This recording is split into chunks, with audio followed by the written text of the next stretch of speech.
Bien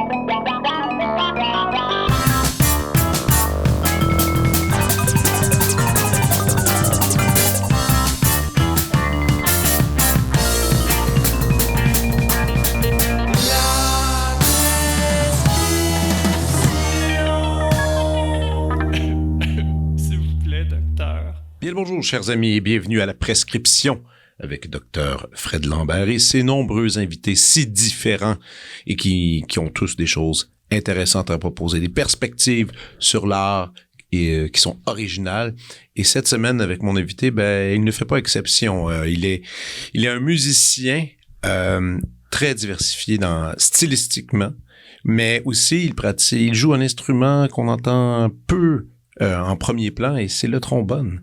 Et j'étais vraiment content de passer un peu de temps avec lui. On se connaît un peu, pas tant, même si on se croise souvent sur des contrats. Hein. On arrive à un orchestre, il y a tellement de gens. Des fois, tu finis un concert, une semaine de travail à l'orchestre, puis il y a des gens avec qui tu n'as pas eu le temps de parler. C'est difficile parfois, mais c'est toujours un plaisir de le voir. C'est quelqu'un de joyeux, de bon vivant. Bref, laissez-moi vous présenter mon ami Renaud Gratton. Renaud Gratton a plongé dans la musique dès sa tendre enfance grâce à ses parents. C'est au Conservatoire de musique de Montréal qu'il a développé l'art de manier son arme de prédilection, le trombone. Cela dit, il maîtrise aussi très bien le piano et la guitare. Il roule sa bosse depuis plus de 15 ans dans le monde du classique, tout comme dans celui de la pop. Autant sur scène qu'en studio, il a participé à d'innombrables projets au fil des ans, dont ceux avec Claude Pelgag, Évelyne Brochu, Philippe B, Blue Jeans Bleu, Patrick Watson, Philippe Braque, Michel Rivard, Les Trois Accords, Les Cowboys Fringants, pour ne nommer que ceux-ci. Aussi très actif du côté classique, on peut l'entendre au sein de pratiquement tous les orchestres et ensembles de la province, soit l'OSM, l'Orchestre métropolitain en passant par l'Orchestre symphonique de Drummondville et les Violons du Roi. En 2019, Renaud a commencé à composer des musiques et noircir le papier pour le plaisir du geste. Finalement, certaines créations se sont avérées les balbutiements de l'album Touriste qui va paraître ce vendredi. Influencé par les Beatles, Beck, Wilco, Pink Floyd ou encore le yak rock des années 70 et 80, Renaud propose un univers éclectique et facile d'approche. Sans manquer de profondeur, son travail est teinté de psychédélisme et d'une bonne dose d'humour. Son style, le dad rock. Voici ma conversation avec Renaud Gratton.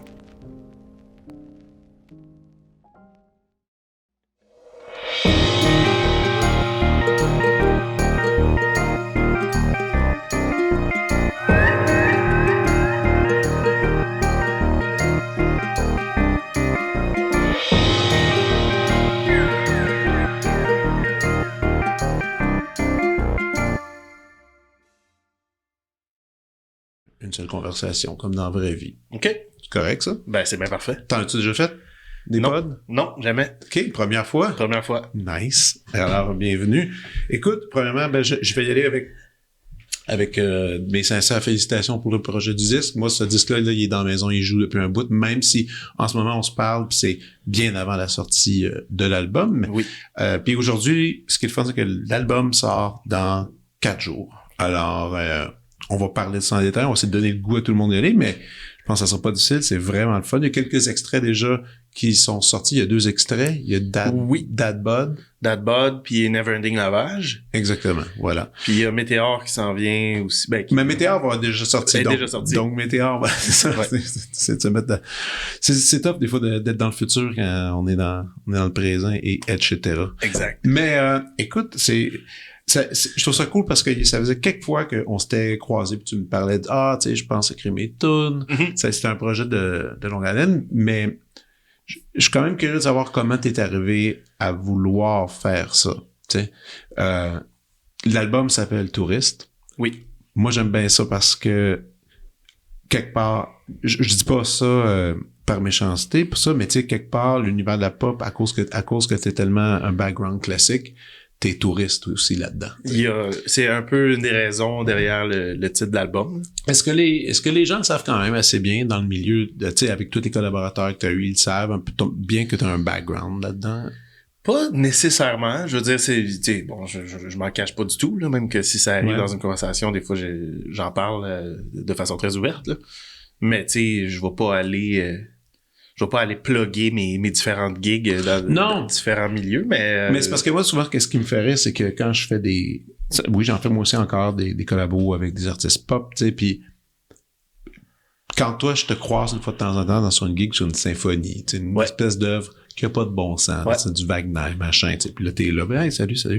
Ça me fait toujours un peu sourire et rire, parce que je me dis, tous ces gens-là avec qui on collabore peuvent pas réellement comprendre cette game-là, tu sais, qui est une autre affaire. Exact. Qui est tellement complexe, avec des codes différents. Oui. Et mais comme nous, toi et moi, ça fait tellement longtemps qu'on le fait que c'est pas si bizarre que ça. Mais quoi que des fois, je trouve ça, avec du recul, quand je regarde comment un orchestre fonctionne, c'est bizarre un peu. Là, c'est comme la structure, les hiérarchies, tout ça, tu sais. Puis alors que dans un petit band, ben, ça aussi, c'est un peu bizarre, tu sais. C'est d'autres codes. Moi, je trouve que c'est... En fait, je trouve que c'est complémentaire, tu sais, avec un certain recul. Je trouve que d'être à l'aise d'un côté comme de l'autre, je trouve que ça un côté nourrit l'autre côté, tu sais. Tu te souviens-tu de ta première gig pop? Première gig pop, ben tu sais, j'ai eu des bands quand j'étais encore au conservatoire, j'avais des bands de pop, tu sais, parce que moi, j'ai toujours joué du piano, un peu de guitare. Mais ça, man, je l'ai appris en même temps, là. Tu sais, moi, dans ma tête, c'était pas... Mais c'était autodidacte, le piano-guitare? Ben, j'ai pris des cours de piano quand j'étais jeune, là, mettons, jusqu'à, je sais pas, moi, 15-16 ans, à peu près. OK. Qui était pas, tu sais, j'étais pas au conservatoire, évidemment, là, mais je faisais du piano classique, là, quand même.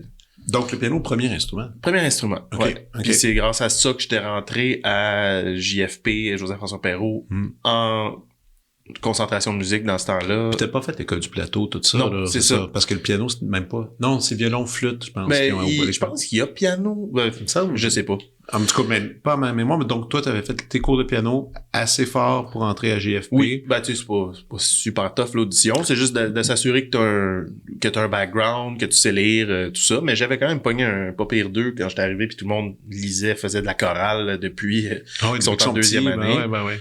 Ça, moi, je faisais pas ça pantoute. Mais bon, c'est ça. Fait que là, j'ai commencé le trombone à ce moment-là, mais j'ai continué le piano.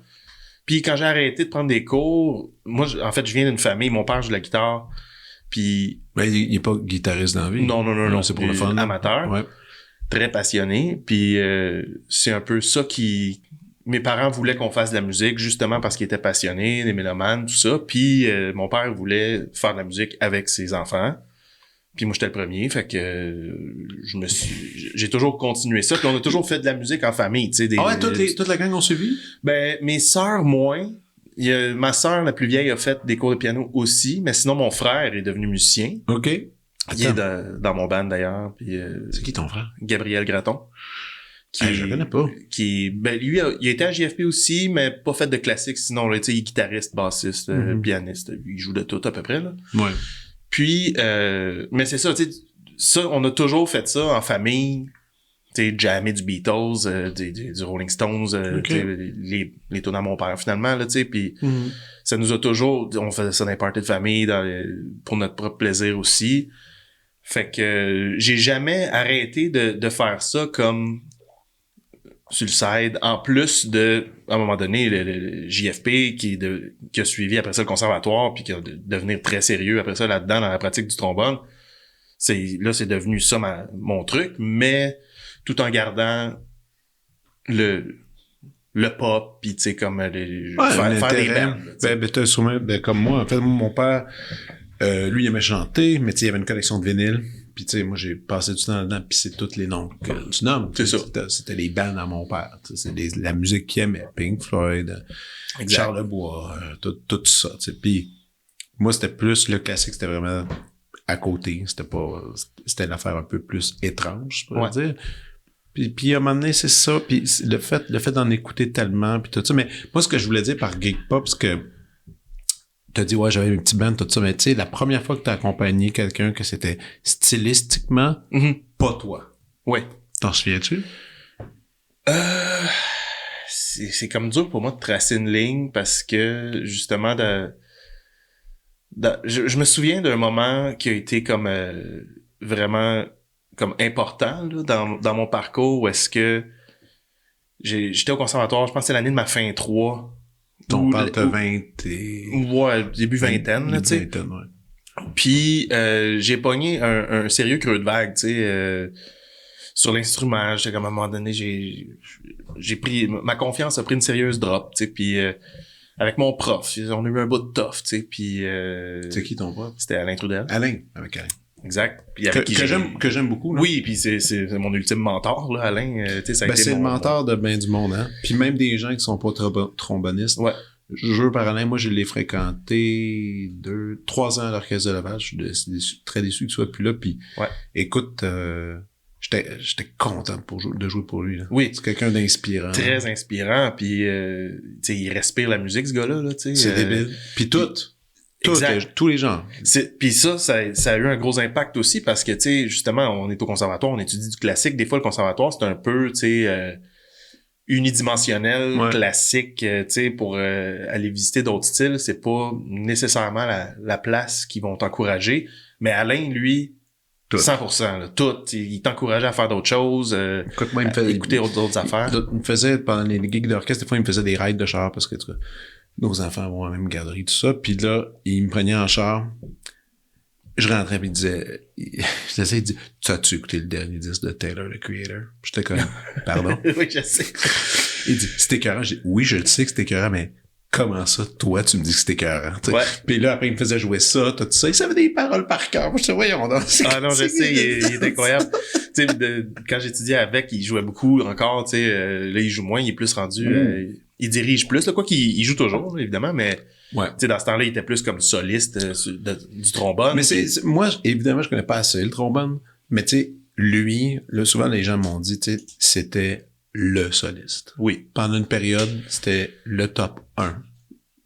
Écoute, dans mon cœur, ça l'est encore, dans le sens où il fait des affaires, encore aujourd'hui, encore en prenant son trombone, je sais pas, moi, 3-4 fois par année, là, que je considère que ça a jamais été dépassé ou même à côté. Tu sais, il y a une légèreté dans son playing, une espèce d'aisance, de facilité, une virtuosité, mais pas juste une virtuosité qui flash, tu sais, c'est comme... Oh, ouais. Il joue comme un violon, là, tu sais. Non, oui, puis je me souviens, tu sais, j'ai entendu des affaires qu'il a faites, justement, jeune, puis même plus vieux aussi, puis c'est admirable, c'est d'un contrôle, genre, qui a aucun bon sens. Là, non, c'est ça.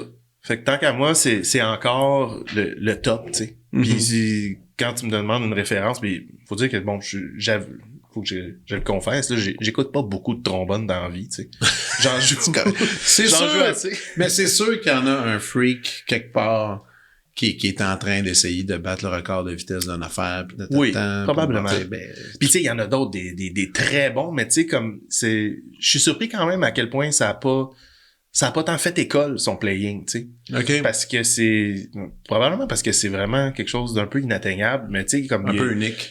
Un peu unique, puis les autres, tu sais, comme grands maîtres du trombone, les solistes, tout ça, c'est un playing qui est plus... un peu plus costaud, un peu plus...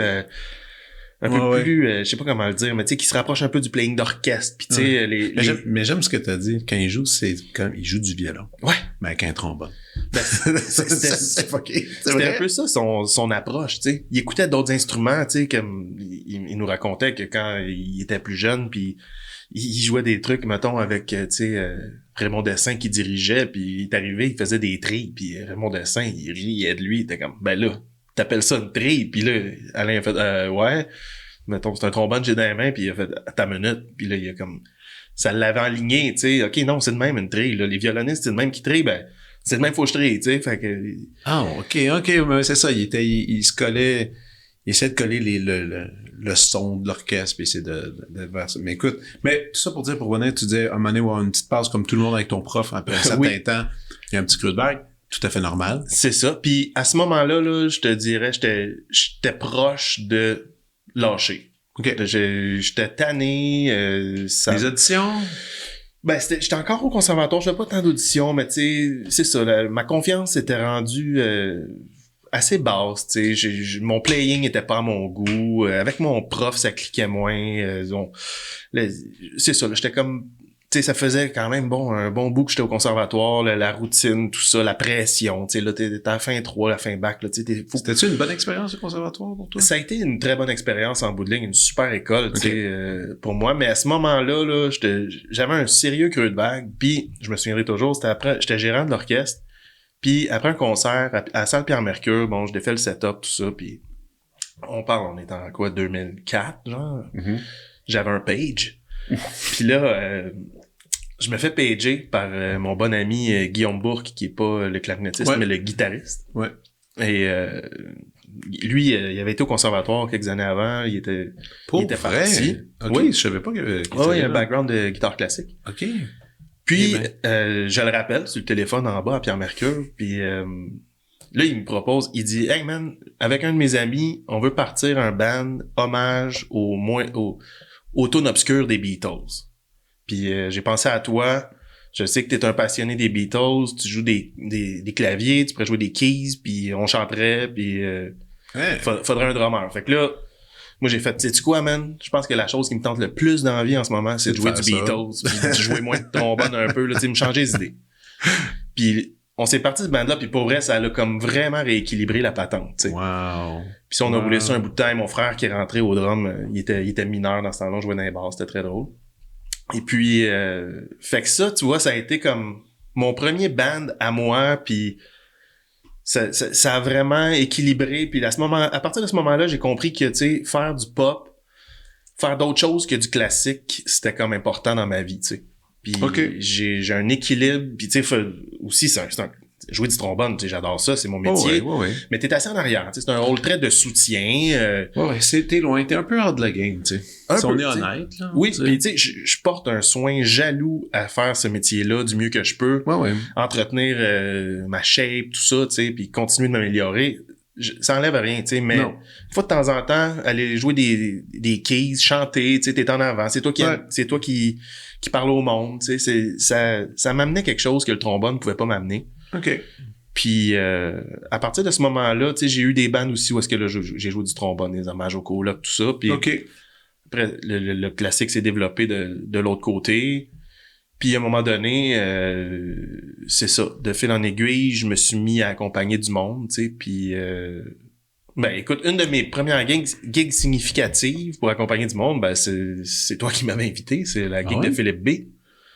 Quand on avait monté les variations fantômes. Ça, c'était une des premières, pas pire, le fun gig, en tout cas. C'était vraiment très le fun. C'était très le fun.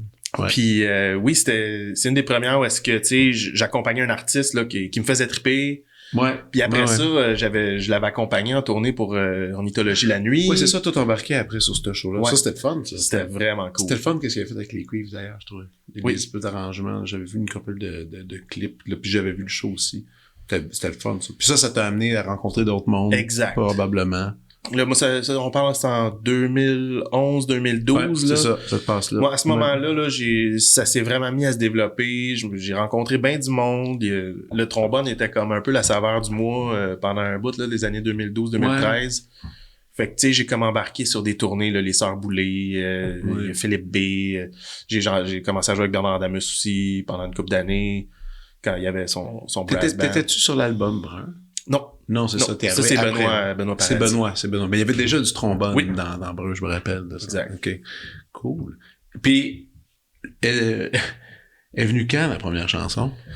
Ça, c'est venu quand même pas mal plus tard, parce que, tu sais, c'est ça, j'ai travaillé avec beaucoup de monde, je fais beaucoup de studios, tu sais, aussi, j'ai joué sur un paquet d'albums avec un paquet de monde. Puis, mais elle vient d'où la motivation? Parce que, tu sais, à date, ce que tu me racontes, avec ma famille, on joue les pièces qui nous font triper. Après, j'ai des contrats, je joue les œuvres que finalement, ça vient des collègues, des amis que eux ont écrit. Toi, il y a un moment donné, tantôt tu parlais de confiance, tout ça. Faut quand même avoir une pas pire confiance pour décider de mettre des mots avec des notes. En effet, c'est un peu, tu sais, comme partir de rien, puis en fait, ça aussi, un élément déclencheur, c'est que à un moment donné, j'ai accompagné Guillaume Beauregard, qui est le chanteur de Vulgaire Machin. Ouais. Dans sa tournée il a fait 2 albums solo, tu sais. Puis son premier album À un moment donné, je suis rentré comme remplaçant au keyboard. Son claviériste avait besoin d'un remplaçant. Ça s'est retrouvé à être moi, tu sais, puis ça a vraiment cliqué avec Guillaume. On a tourné finalement en formule trio, piano, 2 guitares, beaucoup d'harmonie vocale. Puis ça, ça a vraiment cliqué, on s'est vraiment liés d'amitié. Puis bon, ça a duré un certain temps. Puis suite à cette tournée-là, Guillaume, il m'a appelé à un moment donné, il m'a dit « J'aimerais ça que tu viennes chez nous m'aider avec mes nouvelles tunes pour son album solo suivant, tu sais. » OK. Puis ça, c'était comme une commande, un mandat qu'on m'avait jamais donné, là. J'avais jamais écrit de tune, là, moi, fait que... Mais lui, il était comme « Non, j'aime ça travailler avec toi, j'aime ça ton input, j'aime ça ton background. Moi, j'ai des débuts d'ébauche, je vais m'installer à la guitare, toi, tu t'installes au piano, puis je veux que tu m'aides avec mes structures. Fignoler des runs d'accords, tu sais... fait que lui, il avait des idées ben rough. Puis moi, j'arrivais, puis j'étais comme, ben tu sais, ici, on préfère ça de même. Puis ton bridge, ça va faire quelque chose de même. Puis tu sais, on tapait des maquettes. OK. Puis finalement, c'est devenu ça l'album, là. Lui, il est parti enregistrer ça avec un band à New York, parce qu'il travaillait avec Gus Van Gogh, qui était à New York dans ce temps-là. Il est revenu, je pense. Il est à Toronto maintenant, puis à Montréal beaucoup aussi. Ouais. Fait que bref, ça, tu vois, ça a été une collaboration. J'allais chez eux, je sais pas, une fois par semaine, là, tu sais, un après-midi. On se faisait un café, puis on descendait dans le sous-sol, puis on jammait, puis moi, c'est quoi, ça se passait bien, puis les idées que j'ai amenées sur la table, ben finalement, ça s'est retrouvé sur le disque, puis c'est marrant. Je suis sorti de là en me disant, ben crime, qu'est-ce que ça donnerait, mettons, moi j'essaye d'écrire une toune, tu sais. Fait que c'est la confiance de me lancer un peu là-dedans, c'est venu beaucoup de là, tu sais, parce que Guillaume Beauregard, quand même, c'est pas le premier venu, là, tu sais. Non, puis il y en a fait, là, tu sais. Il y avait je sais pas combien d'albums. Mais cela dit, c'était surtout Vulgaire Machin. On connaît surtout Guillaume à cause de Vulgaire Machin. Ouais. Là, faire quelque chose tout seul, même là, faut que tu trouves les bons partners, faut que tu trouves les bonnes personnes avec qui t'es bien, justement, pour échanger des idées. Là. Oui. Clairement, en toi, il avait trouvé de la bonne personne avec qui il y avait une aisance pour mettre des structures de base solides, tu sais. Ouais. Toi, tu te mets à écrire. Toi, t'es allé voir qui pour tes structures? Ben, au début, je faisais ça tout seul, tu sais. C'était bien humblement, là, tu sais. En fait, tu sais, il y a eu l'histoire avec Guillaume, puis après ça, moi, j'avais un paquet de synths puis d'instruments chez nous qui dormaient dans des caisses, puis à un moment donné, je me suis fait un setup chez nous, fonctionnel en tout temps, tu sais. J'arrivais le matin, je déposais mes enfants à l'école ou à la garderie, je revenais chez nous, je mettais la switch à on, puis je pouvais jammer tout seul dans mon setup. Avec aussi ordi, carte de son pis tout, fait que... C'est là, ça veut dire que là tu t'es mis à tout connaître, tout ça, cet univers-là, qui, pour moi, est étourdissant, de commencer à comprendre les setups, Oui. Ça, c'est beaucoup de gossage. Oui. Beaucoup d'apprentissage. Ben, j'avais déjà beaucoup de trucs déjà chez nous. OK. J'ai comme acheté les morceaux qui me manquaient, puis là, après ça, j'avais comme, c'est ça, quelque chose de fonctionnel en tout temps. Puis ça... Bon, c'est resté de même. Je pouvais comme jammer, mais ça, à un moment donné, j'avais une idée. Bon, ben, gars, on va l'enregistrer, voir, tu sais.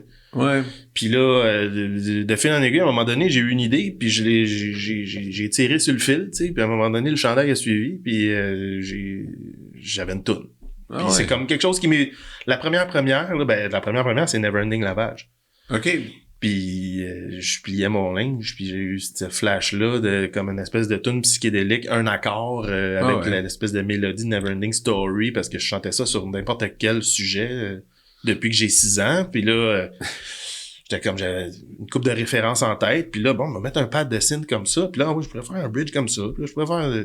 Puis là, j'étais avec une tune, puis pour vrai, ça m'a fait cet effet-là un peu à chaque tune que j'ai écrite, surtout au début. J'étais vraiment pas sûr si c'était bon. Tu sais, moi, je faisais ça pour moi, puis j'avais aucune idée que j'allais faire plus ça. J'ai du fun. C'est mon petit catalogue personnel. Exact. Puis tu sais, là, finalement, bon, je tape une maquette de ça. Puis là, il y a une autre tune aussi qui a suivi pas longtemps après. Puis là, ben, à des amis, tu sais. Qui t'a fait jouer ça? La première personne, je pense, c'est mon cousin. OK. De qui je suis bien proche, là, c'est un de mes meilleurs amis, puis lui aussi il écrit des tunes, il est pas musicien dans la vie, mais il a toujours écrit des tunes, il a son petit projet d'ailleurs qui devrait sortir éventuellement. OK, cool. Puis lui justement, tu sais, j'étais comme pas complexé là, tu sais, justement là, c'est pas comme des oreilles c'est pas un expert de quoi que ce soit dans la musique, même si bon, je trouve qu'il y a extrêmement beaucoup de goût, puis ouais, il comprend. Hein, c'est ça, il comprend, il sait c'est quoi une bonne tune, puis Puis pourquoi c'est une bonne tune? Pourquoi c'est une bonne tune? Fait que j'ai fait écouter ça, puis il est comme, hey, pour vrai, c'est pas pire. Puis là, OK. Puis là, je fais écouter ça à une autre personne, puis à ma blonde. Puis là, tout le monde est comme... Ah ouais, t'as le monde plus après, hein? Ben, écoute, je sais pas ma blonde est venue quand là-dedans. Là, c'est peut-être elle la première, finalement. Mais... non, mais moi, je peux imaginer, là, t'es comme... Là, tout le monde, tu sais... Voir ta blonde un peu comme, ah ouais, tu veux vraiment sortir. Là, t'es comme, oh. C'est tough, ça. Elle va-tu vraiment me dire ce qu'elle en pense, tu sais? Probablement. Ben, tu sais, c'est ça, mais mettons qu'elle trouve ça poche, tu sais. Ouais.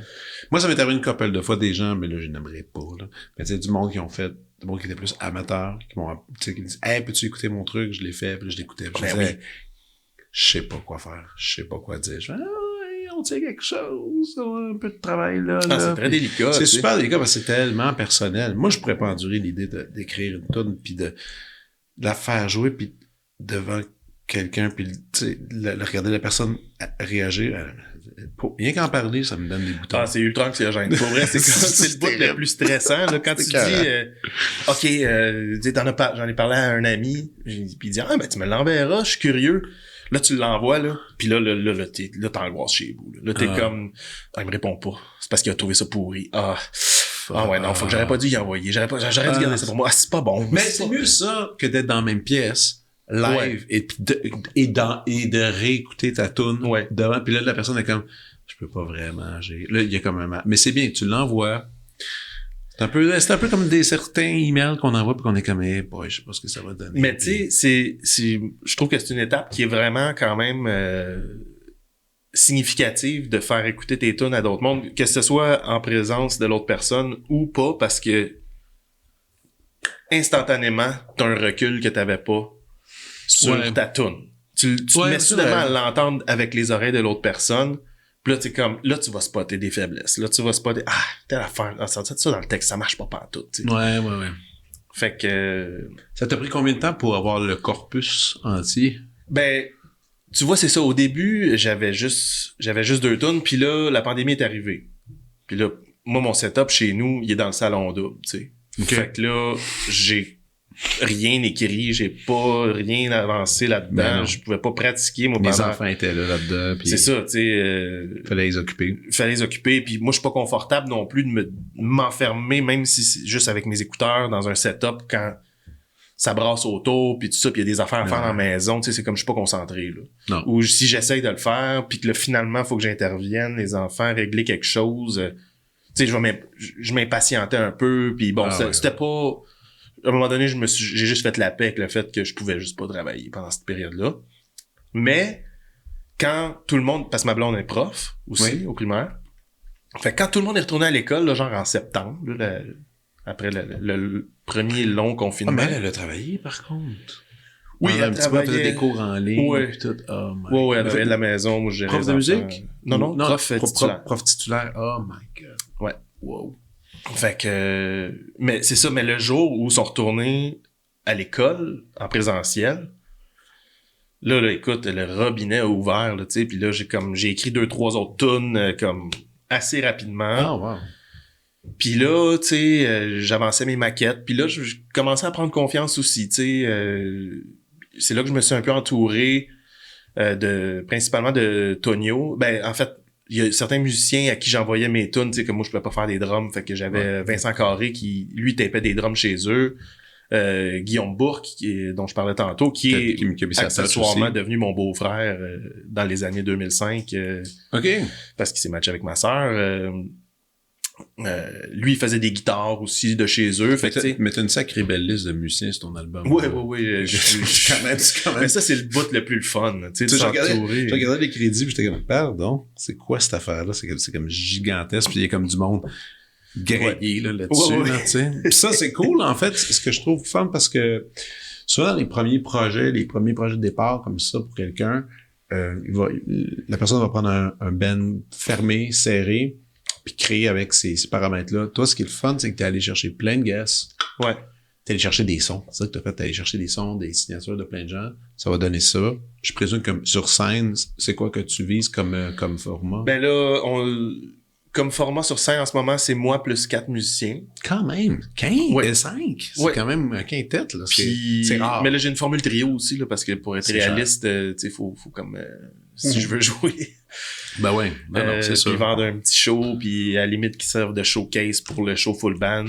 Mais l'idéal, c'est le full band à 5. Oui. Ouais. Puis j'ai des petits amis brass aussi qui, eux autres, font juste se pointer puis ils font des petits featuring dans mon show. Ça, c'est le fun. C'est toujours le fun, ça. Oh, ouais. Mais là, t'as enregistré tout cet album-là, t'as fait tes maquettes, t'es présenté à Spectra, c'était ça? En fait, non, c'est pas... Spectra, c'est arrivé quand même plus tard parce que j'ai sorti... là, tu vois, je sors l'album, mais j'ai 3 tunes qui sont sorties, mettons, entre la fin de 2021 puis le printemps 2022. Ouais. Puis ça, j'ai fait ça 100% tout seul, là, tu sais, dans le sens, pas de label, c'est moi qui l'ai produit, j'ai sorti ça, je me suis payé du tracking radio, puis ouais, okay. Fait que ça, j'ai eu quand même des collaborateurs pour ça, tu sais, Guillaume Bourque puis Vincent Carré qui ont joué pas mal tous les instruments que moi je pouvais pas jouer, les basses, les guitares, tu sais, parce que j'en joue sur mes maquettes, mais après ça sur l'album, je vais prendre des vrais joueurs. Là. Ouais. Et les drums de Vincent Carré. Fait que pour les 3 tunes qui étaient sorties, c'était eux autres. Puis j'ai Tonio Morin-Vargas qui lui avait le goût de s'impliquer dans le projet aussi, avec qui j'ai un deal, c'est un bon ami, tu sais, puis lui il avait le goût de travailler, il était disponible à ce moment-là, fait que lui il s'est tout de suite impliqué, fait que c'est lui qui co-réalise si on veut, qui mixe. Fait qu'on a sorti ces 3 tunes là. Puis là, mais là j'en avais déjà une batch des autres là, tu sais, j'avais choisi les 3 tunes à sortir, mais là j'en avais déjà quand même plusieurs qui se retrouvent sur Touriste à ce moment-là je me suis dit bon, je ferai ça éventuellement. Oui. Là le plan était pas clair, ça va être un EP, 2 EP, un album, finalement ça s'est précisé en cours de chemin. Puis Spectra, eux autres sont arrivés, c'est quand j'ai sorti ma 3e tune qui est des Goélands des Urubus, qui est très summertime, tune de vacances. Un de mes bons amis m'écrit, il dit hey, bravo pour ta tune, c'est super bon. Ma blonde capote ta tune, elle travaille chez Spectra, elle va venir voir ton show avec un de ses collègues. Fait que là, ils sont venus je pense que c'était mon premier show au Vert-Bouteille. Là, mon ami Gizmo me présente sa blonde. OK, bon, ben, bonjour les gens de Spectra, Janie au marketing, Philippe qui est booker. Là, eux autres, on va prendre une bière à un moment donné. Ils disent, hey, on aime vraiment ça. On va essayer de faire écouter ça à l'écoute, à notre comité d'écoute, ce qui est un défi. Déjà pas pire. Oui, de se rendre là. Faire écouter tes tunes à un comité d'écoute, c'est déjà tough, là, aujourd'hui. Mais ça. Fait que là, moi, je suis comme, OK, cool, tu sais. Puis finalement, show d'après, on est au Quai des Brumes. Ils sont genre 8 de chez Spectra, dont le boss. Laurent? Non. C'est qui le boss? Je sais même plus. C'est François Bisson-Doyen. OK. Puis ils se pointent, ils vont voir ça. Là, les autres sont là, ils trippent, sont sur le gros party dans le fond. Après ça, le show fini. François me dit, man, je pense que on pourrait avoir du fun, toi puis moi. On va aller manger. Fait que c'est bien cool. OK, puis hey, je réalise vraiment ma chance parce que c'est malade. C'est super tough avoir l'attention d'un label aujourd'hui, surtout tu sais moi je veux dire j'ai pas de followers, j'ai pas de Non, je sais. Les réseaux, c'est comme t'as été chanceux en même temps, tu as fait un truc que je trouve qui est le fun, que les gens font souvent pas assez, t'as misé sur toi, tu sais. Ben à place de miser sur les autres, t'as fait garde, je vais faire mes 3 chansons. On va les sortir, on va essayer de faire de quelque chose, un produit les plus honnêtes, les mieux balancés, tout ça. Pitch ça dans l'univers, puis on verra ce que ça donne, tu sais, au lieu d'avoir une fausse chance artificielle, ou je sais pas trop, tu sais, t'as misé sur la meilleure personne que voulait, c'est-à-dire toi. T'sais.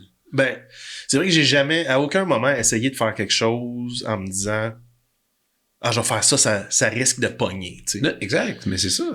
Moi, je faisais mes affaires, puis c'est pour ça que je te dis aussi, j'étais vraiment pas sûr si c'était bon, parce que c'était mes trucs, puis je faisais pas de compromis, puis là, c'est comme, OK, mais finalement, il y a du monde qui me disent qu'ils aiment ça, puis ils me disent que ça me ressemble, tu sais. Puis le résultat final de Touriste, trouves-tu que t'as eu à faire des compromis? Aucun.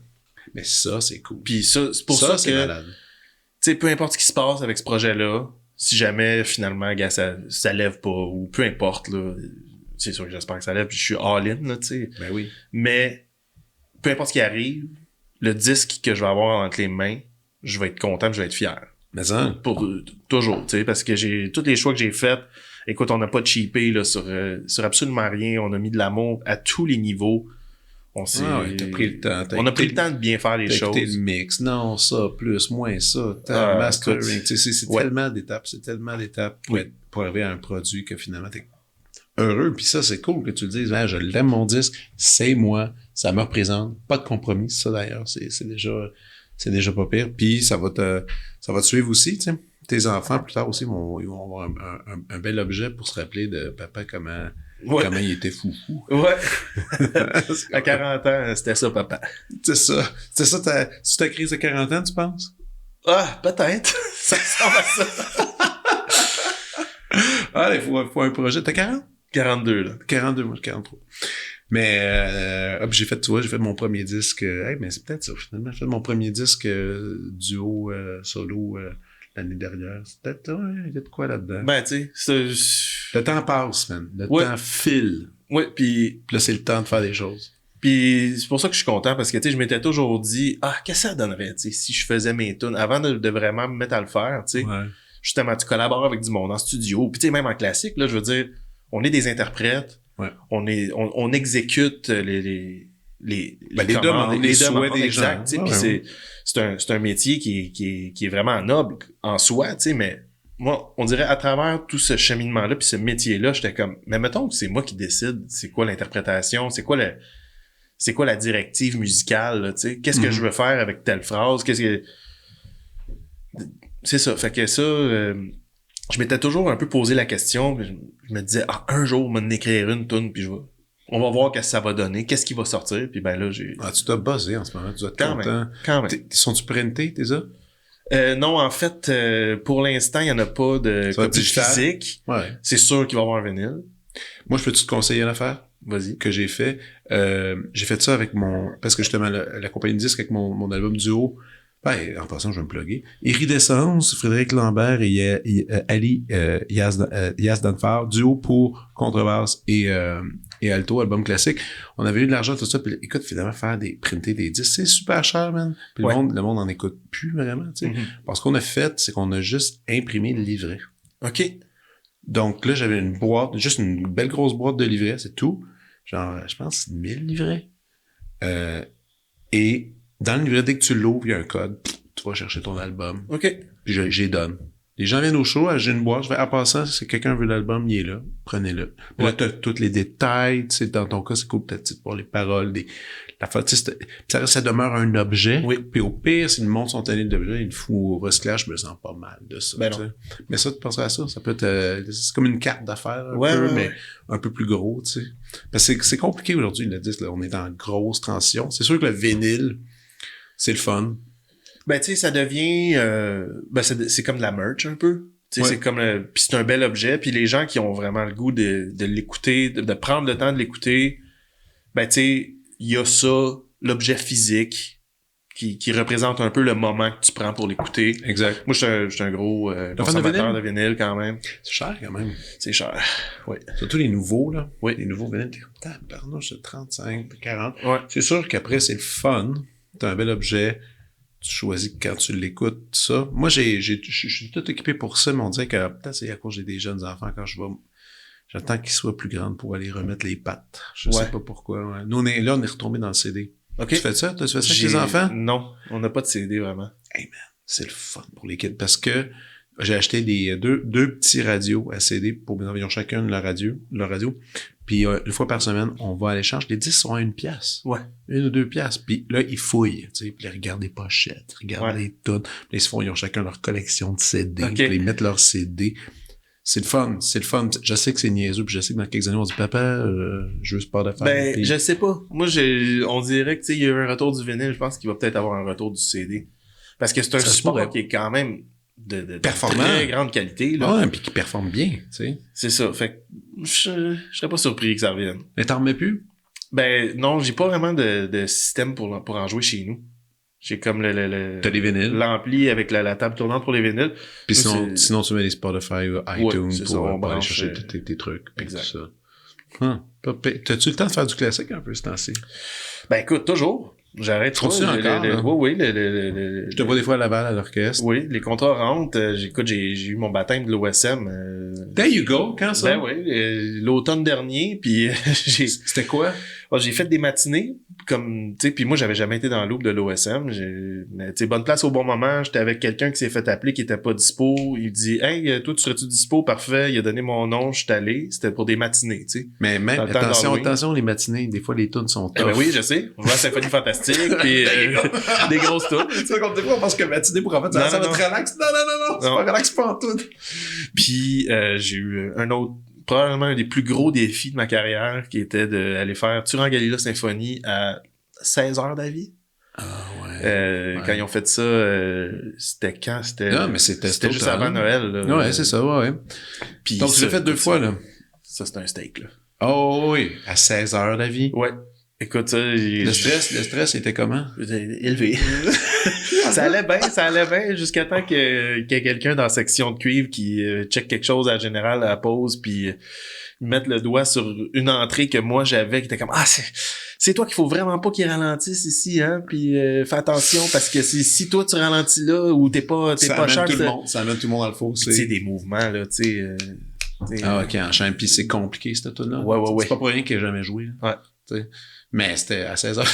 Écoute, je me couchais tard avec la sourdine de pratique, la tourne dans les oreilles, essayer de décortiquer les mouvements les plus toughs, là. Moi, j'ai des histoires légendaires avec l'OSM puis c'est normal, tu sais, puis je pense que c'est aussi pour les cordes, je pense qu'il y a un règlement où est-ce qu'il faut qu'il y ait tant de nombre de musiciens sur scène, selon la guilde, je pense. Ouais. Ça.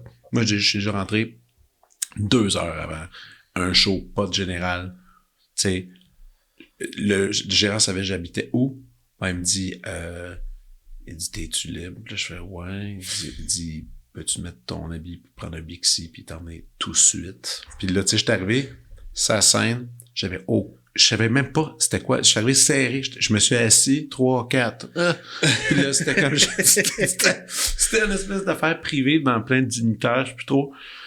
Le premier ministre était là, tu sais. Puis là, c'était comme symphonie avec orgue, 5 sens, des grosses tunes toutes en lecture à vue. Man, j'ai perdu un peu comme les joueurs de la NFL là, qui perdent genre 15 livres après un match. Là. Moi, j'ai pas 15 livres, mais j'ai perdu du poids, puis tous mes vêtements étaient mouillés, mon gars. tu le sais, toi, puis moi, tu sais, ils sont tellement en tête. Ben oui. Il faut tu peux pas dépasser. Non. Tu peux pas. Puis tu peux pas rusher non plus. Il faut que tu sois dans le groove. Tout le monde m'avait dit l'OSM, là. Ta gueule, puis joue.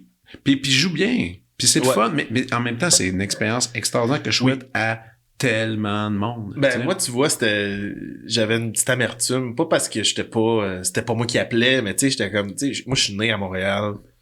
Puis le fait d'avoir jamais joué à l'OSM, j'étais un peu résigné, là, ça m'arrivera pas, je suis pas dans l'oubli. Les gars de la section, ils me connaissent pas, tu sais, fait que...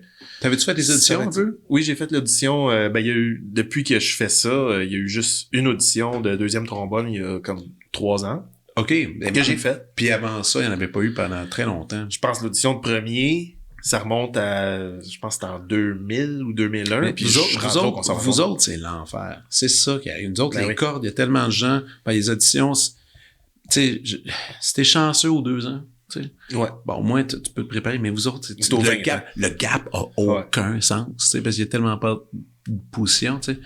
Mais au moins, tu sais, tu l'as fait, man, t'as joué. Ben, exact. Moi, c'était, comme je te dis, c'était rendu un cas de bucket list, tu sais, puis là, ben, c'est fait, puis écoute. Quarantaine va bien, man. Quarantaine va bien. Je joue avec l'OSM. C'est ça. L'OM aussi m'appelle plus, puis... ça, je l'ai jamais fait. Ça, c'est sur ma bucket list. Jamais joué avec l'OM, c'est pas arrivé. C'est juste pas... Puis nous, en alto, c'est encore même affaire, c'est qu'il n'y a pas eu d'audition Il n'y a pas eu d'audition, man, je pense, en alto depuis 15 ans. Ah ouais? Faire de même, là, tu sais. Bon, tu sais, ils savent pas... Ben, ils savent que t'existes, mais tu sais, ils pensent pas à t'appeler. T'es pas dans l'eau. C'est ça, t'es pas sur la liste. C'est ça. Mais ça, j'aimerais ça, parce que, tu sais, j'ai plein d'amis là-bas. J'ai jamais joué sous la direction de Yannick. Ben mine de rien. Moi, j'admire ce qu'il fait. Ben oui. J'aimerais ça faire partie du groove une fois. Invite-le à ton podcast. C'est ça. Je peux essayer de le convaincre. Mais c'est ça qui est le fun avec l'orchestre. C'est tellement un trip, quand tu te mets à jouer avec des super bons musiciens puis que ça se met à bouger, ça se met à à shaker dans la bonne direction, là. Tu sais, comment les bandes que tout le monde aime, quand il y a quelque chose, un événement spécial, là, tout le monde vibre en même temps, c'est hot. Mais quand il y a 80 personnes qui vibrent en même temps, c'est insane. Ouais. Ça a pas de bon sens, c'est tout un buzz. C'est un buzz. En même temps, rien que faire ça. Non, oui, puis tu sais, ça peut être tout un buzz, ça peut être vraiment buzz plate aussi. là, et frustrant, un mauvais chef, une section avec qui ça clique pas. Mais aussi, il y a un point que, parce qu'il y en a qui me parlaient que des fois, il y a des gens, tu sais, qui disent, pourquoi en orchestre, les gens, il y en a qui sont super allumés, il y en a qui le sont moins, tu sais. Puis j'ai dit, tu sais, c'est un peu compliqué, il y a plusieurs facteurs, mais je pense qu'il y a un facteur que on oublie, puis ton disque en fait un peu la réponse à ça, c'est que les musiciens d'orchestre ne choisissent pas les pièces qu'ils jouent. Il y a un directeur artistique, on va te dire, parce que si tu tombes sur une année que c'est vraiment pas dans tes goûts, mais c'est ça le travail. Parce que c'est pour ça que je trouve que c'est important de faire des projets de disques comme tu as fait, des affaires qui te ressemblent, parce que sinon, à un moment donné, tu t'égares, tu t'oublies un peu, puis tu as fait toutes ces études-là pendant tellement longtemps pour justement avoir une prise de position, avoir une tête sur la musique, qu'est-ce que t'aimes pas. Parce que c'est plate d'oublier ça, tu sais. Oui, puis tu sais, perdre le plaisir de jouer aussi, là, ça arrive assez vite, ça, quand justement, tu joues des trucs qui sont pas stimulants. Nous autres, écoute, le trombone, là, il y en a pas mal du répertoire où, il est où le fun, tu sais, parce qu'on joue presque pas, ou tu sais, on joue dans une toune dans le concert, tu sais. C'est comme ça. C'est un peu rough, ça. Ça peut être rough, là. Fait que... Tu comptes des mesures, tout le monde disait, c'est la fameuse blague, là, quand t'es dans les brasses, faut que t'aies un bon talent pour compter. Ouais, parce que si c'est pas compté, t'es fait. Absolument. C'est vrai, tu sais. Mais je trouve que justement, de faire d'autres styles de musique puis de jouer dans d'autres contextes, quand t'arrives à l'orchestre, surtout si là, tu pognes une toune, là, tu sais, des œuvres là, significatives, des œuvres que t'aimes particulièrement. Là, tu sais, rarement joué, évidemment. Ouais, c'est pas souvent joué, le Mahler 5 de ce monde et autres. Ben oui. C'est quoi la toune ultime d'orchestre que tu dis pour les trombones, c'est du... Man, c'est plus que du bon, on dit du champagne, le vieil, tout. Mahler, c'est quand même un bon nom que t'as collé. Les Mahler, les poèmes symphoniques de Strauss. Les Bruckner sont le fun à jouer, même si bon, il y a des longueurs. Des fois, c'est un peu inégal, tu sais, comme. Moi, je pensais que Bruckner, c'était l'ultime pour les brasses, tu sais. Quand même. Ça dépend laquelle, là, mais il y en a, tu sais, il y a une couple de passes dans les symphonies de Bruckner, là, tu sais. C'est là qu'on joue le plus fort, là. Ben, 4e, 7e. La 8e aussi a des bouts assez épiques, là, le 4e mouvement, c'est quand même incroyable. Mais tu sais, à la limite, même les Brahms, c'est tellement beau. Ouais. Mais après ça, on joue dans, tu sais, Brahms 4, c'est une tune que j'adore, mais il y a du trombone juste dans le 4e mouvement, tu sais. Fait que t'es là, t'attends, tu sais. Man, je sais pas comment vous faites. Pis ça a tellement l'air le fun à jouer, là, dans vos sections. Ça brasse. Ça brasse. Ben, c'est ça, tu sais, c'est comme un peu parlons de trombone. Évidemment, je connais... C'est drôle parce que les gens pensent que quand t'es en musique classique, tu connais tout de tout, mais non, c'est pas vrai. Chaque instrument, c'est tellement spécifique que... Tu sais, genre, exemple, je sais pas c'est quoi le concerto de trombone. Je sais pas c'est quoi. C'est quoi le The One, là, tu sais? Écoute, The One, je sais pas, ça dépend. Tu sais, The One qui est tout le temps demandé en audition, ça, tu sais, c'est quelque chose, mais c'est pas The One qui est bon, tu sais, nécessairement. En audition, c'est lequel? Il y a le concertino de Ferdinand David qui est toujours demandé en audition. Ben, c'est normal que tu connaisses pas ça, là. Va pas l'écouter. C'est comme, c'est classique. C'est pour évaluer. C'est pour évaluer les compétences. Ça couvre l'ensemble des possibilités, l'aisance sur l'instrument. Sinon, il y a un concerto de Léonie Grondal, qui est un compositeur danois, je pense, qui est une très belle œuvre, ça, qui est aussi assez souvent demandé en audition. Mais c'est pas quelque chose que, anyway, le concerto, l'apogée, pour moi, l'apogée du concerto, c'est le violon qui le possède. Ben oui. Carrément. Piano. Piano, je serais violon. Ouais. En termes de lyrisme. Ouais. C'est débile. Tout ce qu'ils ont, tu sais. Violoncelle, ils en ont quelques-uns, alto, puis, mais violon, c'est assez hallucinant. Toute la quantité de beaux stocks qu'ils ont. Puis, en plus, il y a un paquet de concertos qui sont jamais joués. Genre le concerto de Schumann pour violon. Personne ne joue ça. C'est super beau. Tu sais, il y a Dvorak. super beau. Mais c'est comme un... Tu sais, c'est comme un peu oublié. C'est comme... Mais ils sont gras de beaux répertoires. Ouais. Autres, là, t'sais. Nous autres, ben l'alto puis le trombone, c'est assez... c'est Ben, plus rough. tu sais, c'est que le répertoire est arrivé tard aussi, c'est Aussi. le trombone, là, tu sais. Nous autres, c'était... Mais tu suis pas trop la scène contemporaine, genre, de qu'est-ce qui se passe dans le trombone? Plus ou moins. Pas tant. OK. Pas tant. Non, c'est pas c'est tough d'être à jour, tu sais. Sur tout. Tu sais, il y en a, là, tu sais, des trucs avec des pédales d'effet, des multiphoniques. Ouais, il y a une gang qui font ça, là. Ouais, Des fois, ça, je vois ça passer, là. Ouais. Mais tu sais, écoute, je me souviens à un moment donné, j'étais avec un ami, David Carbonneau, trompettiste, pour ne pas le nommer. Ouais. Il voulait me faire écouter un truc. On était après une gig, là, je sais pas trop. On met un disque, puis connais-tu ce joueur-là? Ok, ouais, c'est super bon. Puis là, à un moment donné, puis c'est ça, c'est assez pété, tu sais, contemporain, Ah ouais, des ça pédales bouge. d'effet. Puis là, à un moment donné, après, genre 5 tours, on est comme... Ouais, là, c'est... On est deep, là, hein, on a pogné un fourré de... OK, qu'est-ce qu'on est en train d'écouter, là? Tu sais, quand ça fait 35 minutes, là, qu'on écoute des multiphoniques pis des pédales de délai sur un trombone. Je pense qu'on peut mettre d'autres choses. Ah, man. Mais tu sais, toi aussi, tu le fais, là, tu sais, on tombe des fois sur des projets de musique que tu fais. Et là là, c'est tellement... Ben moi, avec Molinerie, avec la musique contemporaine, des fois, je fais des affaires tellement pétées, là, Ouais. que tu fais... Mais il y a du monde, quelque part sur la planète, qui l'écoute, là, tu sais. Ben, tu sais, c'est ça. Moi, je considère que cette musique-là, c'est une expérience d'aller l'écouter en concert. Ouais, ça, je suis d'accord. Puis, tu sais, bon, faut que je l'avoue, j'en écoute pas beaucoup dans ma vie, puis je vais même pas souvent voir des concerts de musique contemporaine. Mais j'en ai joué pas mal. Ouais. Autant trombone seul que, tu sais, ensemble contemporain avec Véronique Lacroix, le CM+, j'ai joué avec eux autres quand même pas mal dans le temps où ça existait. Puis Ouais. Ça, c'était le fun. c'était super le fun. Puis à jouer, c'est complètement autre chose, tu sais. Tu te mets à vraiment plus comprendre, premièrement, la Ouais. pièce, parce que bon, tu Mais pas les le mains choix de dedans. l'analyser, Ah ouais. puis de voir les subtilités, les interventions de tout le monde. Puis ça devient comme super cool, tu sais. Ouais, c'est vrai. Et qu'est-ce que tu dirais qu'on a dans ta prescription? D'accord. Je suis un peu curieux de savoir qu'est-ce que tu as à m'offrir. Hey, écoute, j'étais comme... C'est varié. Ben, j'étais comme stressé, là, de te mettre du bon stock, parce que là... Merde. Tu avoir, dois écouter tellement d'affaires. Ben, oui puis non, là, écoute, Ah, mais ça peut être du j'ai vieux surtout stock en écouté part. les mix de mon album dernièrement, là. Ouais, mais ça peut être des vieilles affaires, hein. Tu sais, on n'a pas le stress Mm. d'être à jour sur tout, là, tu sais. Vas-y, ouvre-moi le bal. Alors, ben, première chose, je voulais parler de l'album de mon ami Louis-Pierre Bergeron, que je sais pas si tu l'as vu passer, oui. son album de corps naturel. Le corps naturel avec Oui. Megan au piano. Oui, exact. Oui. Piano Et- ou piano forte? Piano forte. Piano forte, c'est ça. Oui, puis c'est l'album qui s'appelle Bravura. Un Ouais. album de corps naturel et piano forte, puis tu sais, ça aussi c'est niché là quand même. Ah là. ouais, c'est très niché. Mais- C'est un son qui est, encore une fois, qui est unique, tu sais. Oui. Pour ceux qui vont l'écouter, là. Mais pour vrai, c'est un album qui s'écoute super bien. C'est de la musique assez légère. Mhm. Louis-Pierre, il joue... c'est super subtil, son jeu. Toujours précis. On devrait Musical. quand même ouais. préciser ces instruments d'époque. Ouais. Qui détient un certain répertoire, rarement joué. Pas tant de monde. Ben, quoi qu'en Europe, il y en a une gang qui est capable d'aller là. Mais on n'entend pas ça souvent.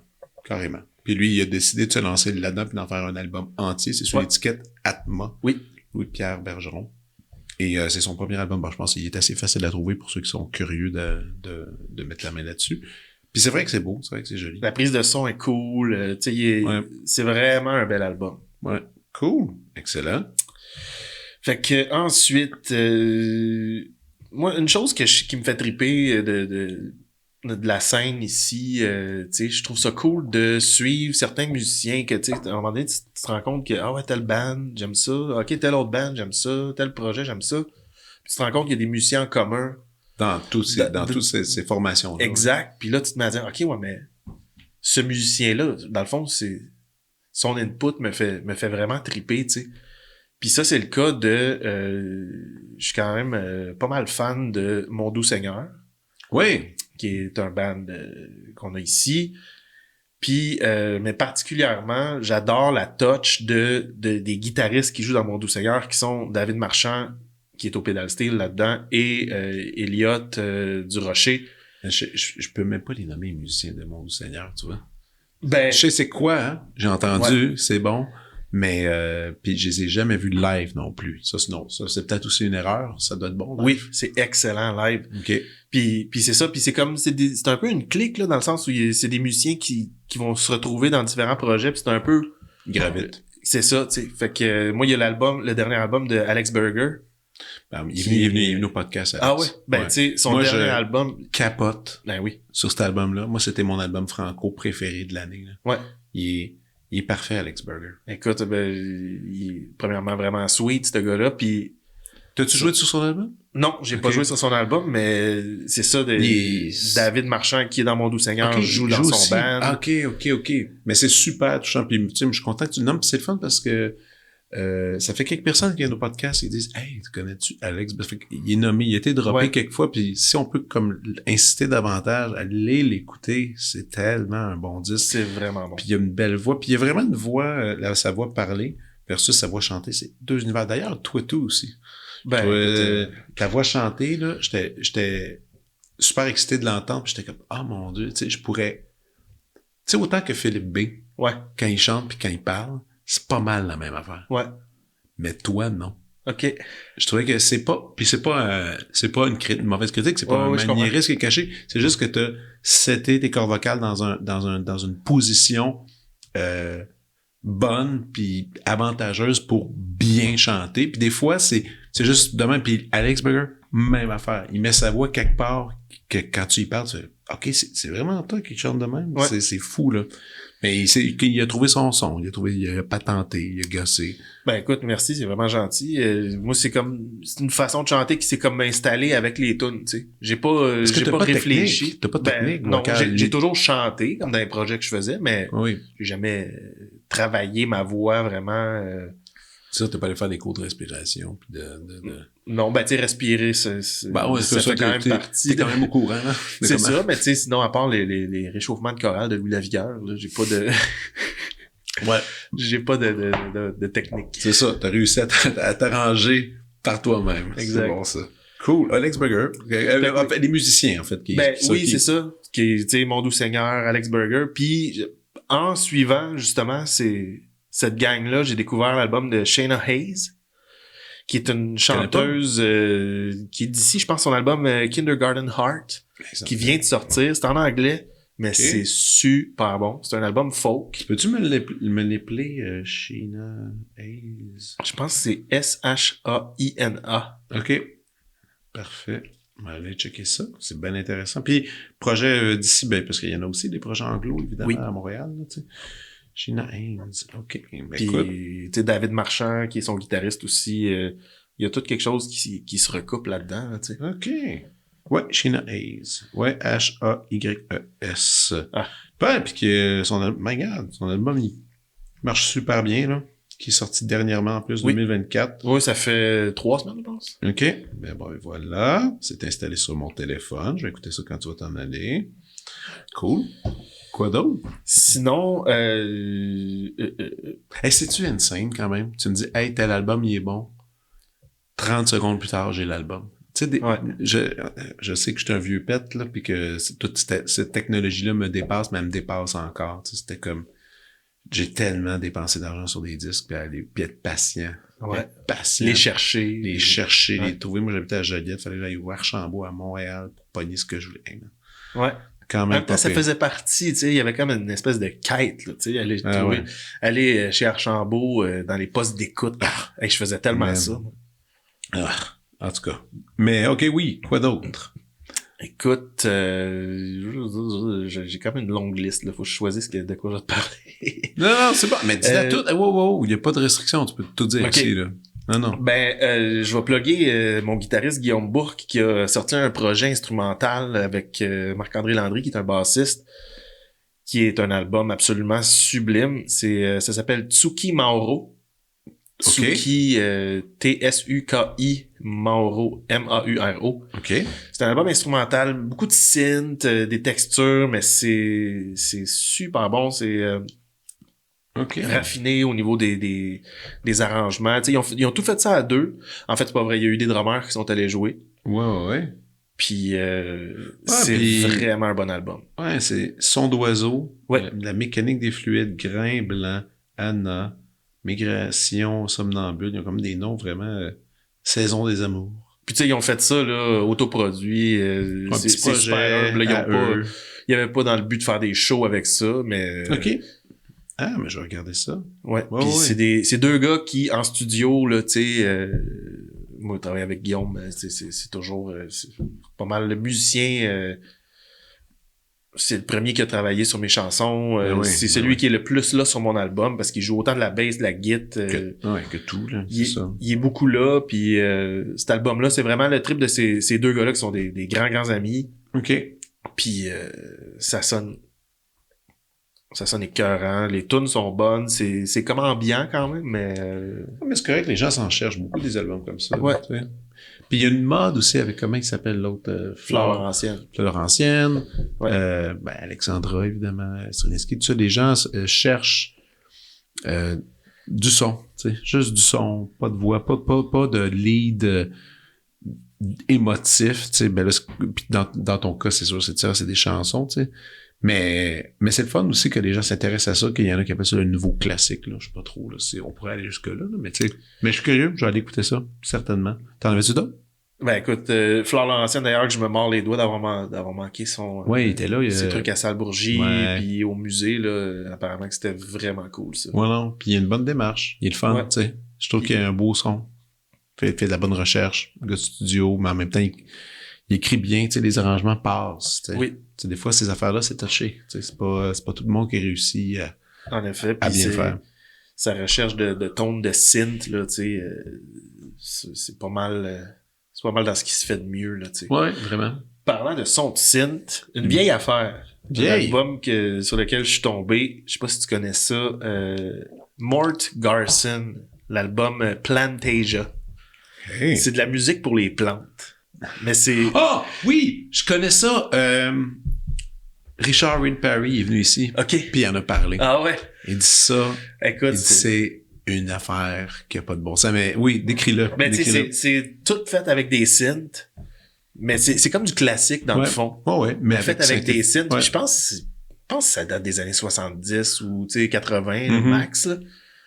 J'ai trouvé en vinyle, puis mais ils l'ont ressorti parce qu'il y a eu comme un petit buzz autour de cet album-là. Mais c'est ça, là, c'est des beaux synthés, là, des Moog, des vieilles affaires, puis c'est vraiment des tunes qui sont construites comme du classique, là. Tu sais, à un moment donné, t'as comme la fanfare qui embarque, c'est comme des brasses un peu, mais toutes des sons de synth, c'est drôle par moment, mais c'est un peu comme les vieux passe-partout, là, tu sais, des synths, parce que la musique de Passe-Partout, on s'entend, là, c'était vraiment bon. C'était bon, c'était buzzé aussi. Hein? Oui, très buzzé, puis c'est ça, il y avait des synths analogues, les gars ils tripaient, là. Ouais, il y avait du fun. Fait que ça rappelle un petit peu ça, là, tu sais, dans les genres de sons un peu weird, puis c'est ça, l'album il est présenté comme ça, c'est de la musique pour les plantes. And music for plants and people who love them, je pense. Puis là, tu mets ça dans la maison, là, tes plantes sont bien, t'es bien, tout est correct. Excellent. C'est tout? Écoute, je peux te parler d'une dernière affaire. Je sais pas si t'as vu ça. C'est un petit documentaire sur Netflix, mais j'ai tellement trippé, là. Mais le show. The Greatest Night in Pop. Non, t'as pas regardé ça? J'ai même pas vu ça passer. Écoute, c'est le genre de documentaire. C'est un documentaire sur We Are the World. Ah! OK. Moi, cette là elle me dérange. OK.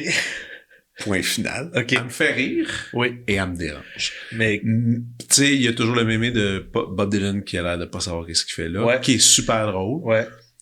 Tout le reste, j'ai pas voulu, je trouve ça, c'est over the top. Maintenant, est-ce que le film, je te le dis, regarde ça. Ça montre les dessous de ça, de comment c'est arrivé. Puis, écoute, c'est savoureux, là. Ben, moi, c'est une tune que j'aime quand même, là. Ça jouait chez nous, tu sais. Puis, tu sais, c'est We Are the World, là. Je m'en rappelle encore, c'est un gros hymne, là, tu sais. Over the top, tu dis, là.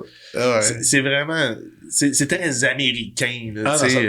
Écoute, ça peut pas être plus américain que ça. Là, mais il y a quelque chose de vraiment trippant dans ce documentaire-là parce que, premièrement, c'est arrivé d'une façon un peu... tu sais, ça a été compliqué à mettre en place, tu sais. C'est comme ils ont il y avait une espèce de vague on fait des tunes levées de fond, là, tu sais, il y avait comme les Britanniques qui avaient fait la tune de Noël, là, tu sais, pas longtemps avant, puis là, le producteur qui se dit, hey, on devrait faire ça, nous autres aussi, aux États, tu sais. Puis là, lui, bon, est comme, OK, qu'est-ce qu'on va faire? En fait, c'était beaucoup, un des premières personnes qui voulait faire ça, c'était, voyons, j'ai un blanc, Sammy Davis Jr. Tu dis pour ce show-là, pour We Are The World? Ouais, tu sais, voyons là, non, c'est Harry Belafonte. Ouais, bravo. Bon, fait que Harry Belafonte, il était comme dans ceux qui disaient, OK, nous autres on va le faire, mais tu sais, mettons, c'est pour des noirs, on va monter un team de noirs, tu sais. Ouais. Fait que là, il appelle Lionel Richie, il appelle Michael Jackson, puis là ils se disent on va appeler Stevie Wonder, puis on va mettre Quincy Jones qui va produire ça, tu sais. Stevie Wonder a jamais répondu au téléphone. Mais là, puis que là, OK, bon, on s'organise, là, ils se mettent à se dire, OK, on a besoin d'une liste d'artistes qui veulent participer, mais là, tu sais, avec le monde qui commençait à dire oui, Quincy Jones, qui était probablement le musicien le plus respecté sur la planète à ce moment-là, là, ils se mettent à monter une liste de monde qui sont willing de participer. OK, parfait. Comment tu mets ce monde-là dans la même pièce pour taper une toune? Tout le monde est en tournée, tout le monde a des horaires impossibles. Fait que là, bon, ils finissent par se décider de faire ça dans la nuit après un gala de remise de prix, le American Music Awards. OK, ça, je savais pas cette histoire-là. OK. Fait que là, finalement, ils décident de faire ça. Lionel Richie puis Michael Jackson, ils se disent, on va faire ça un moment donné, il faut qu'on écrive la toune, mais bon, on n'est pas pressé. Finalement, ils se font dire, OK, c'est dans 10 jours. Fait que là, il faut qu'ils écrivent la toune Roche. Écoute, plein d'affaires comme ça. Puis Lionel Richie animait les American Music Awards. Il a gagné à peu près 8 prix ce soir-là, 3 perfos, des changements de costume. Écoute, lui, là, je pense que j'aurais plus jamais l'impression d'avoir une grosse journée quand je vais penser à ce gars-là, ce jour-là. Là. Écoute, il a tellement gaulé. C'était sa soirée, tu le vois là, dans le montage, dans le documentaire, là, il change de costume 15 fois, il fait des tunes, il gagne tout, il anime, en tout cas. Puis lui, dans le fond, dans sa tête, il est juste aligné sur la soirée après. Tantôt, faut que j'aille. Le lieu est secret. Là, tout le monde, les artistes qui ont accepté de participer, OK, ils savent pas où ils s'en vont, ils embarquent dans des limousines après le gala. Là, tout le monde arrive là. Puis là, personne n'a, tu sais, son assistant, son gérant, tout ça, tout le monde est là. Puis c'est juste des légendes. Tu sais, t'as Ray Charles, Bob Dylan, Willie Nelson, Diana Ross, Michael, tu sais, comme... sont tous là, Bruce Springsteen, puis tout le monde est comme petit dans ses shorts parce que tout le monde est intimidé, tu sais, mais égal. Ça, c'est cool. C'est ça, c'est pas pire. Puis tu sais, quand t'as fait un peu de studio, tu sais, c'est comme, tu le vois, tu sais, Quincy qui avait mis un écriteau, là, check your ego at the door, tu sais, puis comme des affaires même. OK. Puis là, Quincy, il est là, lui, il run la session, il est comme, let's get this done, là, parce que on a la nuit, mais c'est fini après, tu sais. Fait que là, faut tout qu'il calme, faut qu'il se fasse un genre de plan de match. Lionel Richie, lui, il est comme préposé aux bonnes vibes, s'assurer que tout le monde est content. Prince est supposé se pointer, on le sait pas, il va-tu venir? Il est pas full à l'aise, en tout cas. Fait que, pis de voir ça de l'intérieur, pis tu sais, comme des fois la tension qui monte, parce que là, une telle, si un fuck technique, là, tout le monde est comme un peu... Pis tu sais, Bob Dylan, dont tu parlais, ça explique beaucoup aussi, tu sais, comme il a l'air de s'en calisser, là, tu sais. Mais finalement, c'est pas ça. C'est qu'il est comme intimidé au max parce que là, tu sais, c'est tous des chanteurs à voix, les autres sont comme We Are The World. Lui, il est comme, aucun rapport d'être là. Aucun. Ben, tu sais, c'est une légende. Même pour son apport, c'est un poète. C'est un poète. Puis, tu sais, les causes sociales au début de carrière, tout ça, tu sais, ils l'ont embarqué dans l'eau. Mais tu sais, lui, il est comme, man, moi, je chante comme un cul, là, tu sais, je fais ça. Fait qu'en tout cas, tu sais, puis là, mais ça devient comme full touchant quand tu le vois, essayer de canner sa part, en tout cas. Mais je te le dis, là, c'est savoureux, là. Ah ouais, ok. Je comprends ton sentiment par rapport à cette tune-là, mais de voir ça de l'intérieur comme ça, puis ces gros noms-là qui sont comme tout d'un coup... Ben, c'est-tu avec des entrevues, mettons, ceux qui sont vivants, évidemment, qui sont encore là, puis qui disent « Ah ouais, cette fois-là », puis ils font un retour, c'est vivant. Ok, mais l'écoutez. Ok, ça va être le fun. Je vais sortir du popcorn, je pense. Pour ça. Mais en tout cas, moi, j'ai vraiment trippé, là. Excellent. Hey, bon lancement. T'as-tu un lancement officiel? Oui, le 28 mai au ministère. Au ministère. Oui. Nouveau lieu quand même pour bien les gens pour faire des lancements. C'est à quelle heure? C'est-tu en soirée ou faites oui, ça un 5 à 7? Ça va être en soirée. En soirée? Oui, on va faire un show. C'est un show, là, lancement, c'est pas 3 tonnes puis on prend une bière. Là. Non. On fait un show. Full show. Au minimum, l'album au complet. Excellent. On sera là. Merci beaucoup. Ben, merci à toi, Fred. À bientôt. À bientôt. Vous venez d'écouter La Prescription avec Dr. Fred Lambert. À l'animation, Frédéric Lambert. Réalisation, montage, recherche et bons conseils, Olivier Chamberlain. Au logo, Joël Vaudreuil. La musique, le groupe Crabe. Jérôme Minière, Philippe B., Ben Chimie, Guillaume Beaulieu et Vincent Vertefeuille. Merci d'avoir été à l'écoute et à bientôt.